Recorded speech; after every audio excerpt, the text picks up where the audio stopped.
This is the Padua Podcast Network. Running a Fever, episode 291.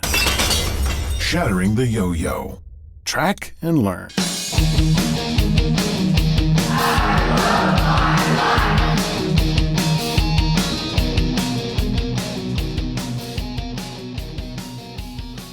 Previously on Running a Fever.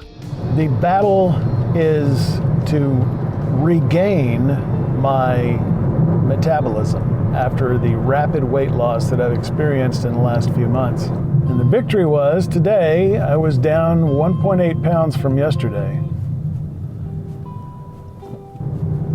I am at a relatively higher calorie intake level than I have been, but also lower than I need to be. I continue to keep track of my calories. I really believe you have to do that in order to make this process work, and I'm determined to get back to where I should be in metabolism, and probably around 1,800 calories per day. But yesterday was a little over 1,000 calories. The previous 2 days were about 1,200 and 1,100, so I've been trying to step down about 100 calories a day to see if I can start losing weight.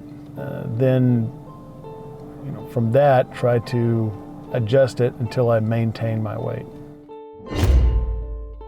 I do need to lose some weight, so I'm kind of going to err on that side, but I am aiming for that 204, not to go below that or above it, ideally.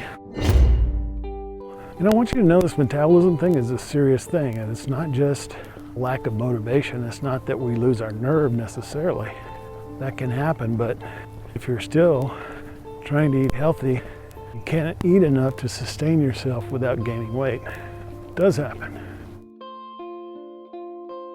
Well, here we are 28 episodes into the Shattering-the-Yoyo series. I'm not sure how in episode 56 I got from saying I'm going to stay the same weight for 6 months to I need to ease down. Seems kind of like I was cheating.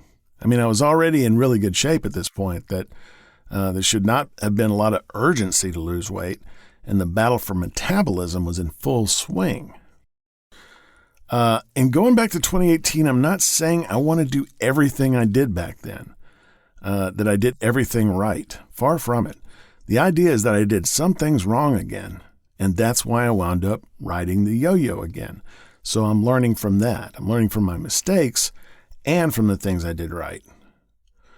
Also in this episode, I think I demonstrated another benefit of tracking caloric intake.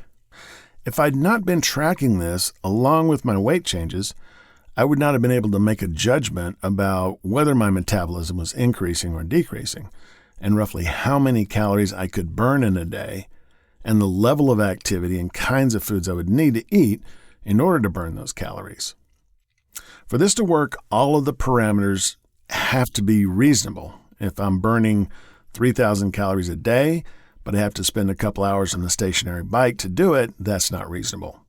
If I have to eat nothing but peppers and boiled chicken, that isn't reasonable either. So it's good that I'm tracking diet, calories, and activity along with the weight. I never actually got to tracking my macros. That was just a little too much detail for me to handle, but I did talk about it. So, protein, fat, carbohydrates. It's adding a lot really, though I think it might help, if you do have the time and energy to do that. November 6, 2021, it's week 10. Progress? Well, I've lost 4 pounds and my weight has stayed the same the last 2 days, though one of those was a cheat day. So I think I've managed to keep the cheating to 1 meal a day and have very light meals the rest of the day. So my daily menu now consists usually of V8 for my first meal, then light yogurt or an apple for the second and third, sort of interchangeably. Sometimes I don't have the third meal. And then I should say sometimes my third meal is supper. Then I may have turkey tacos or brats or sausages with no buns and just mustard for supper.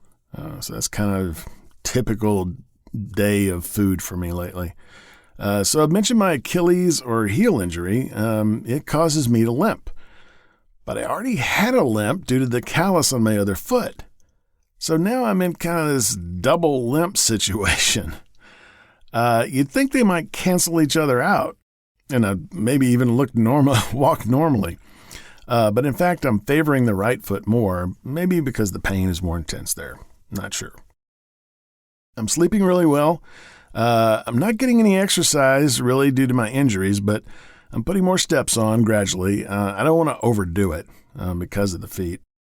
But I've had a couple of 3,000 step days. Typically it's just under 2,000, which, it doesn't sound like much, but considering I'm in a sedentary job and I'm in the office, it's a different office, not quite the same configuration. So, but anyway, I can find ways to walk more.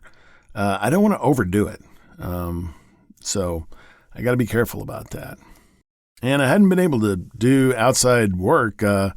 My lawnmower died, and I just got a new one, and I'll have to mow at least one more time. And, it's November in Arkansas. I shouldn't be having to do that, but I am. It's kind of weird. So hopefully just that one more time, but that should help me burn a few calories more sometime this weekend. There are a couple of areas that need improvement. Hydration is one. I need to drink more water.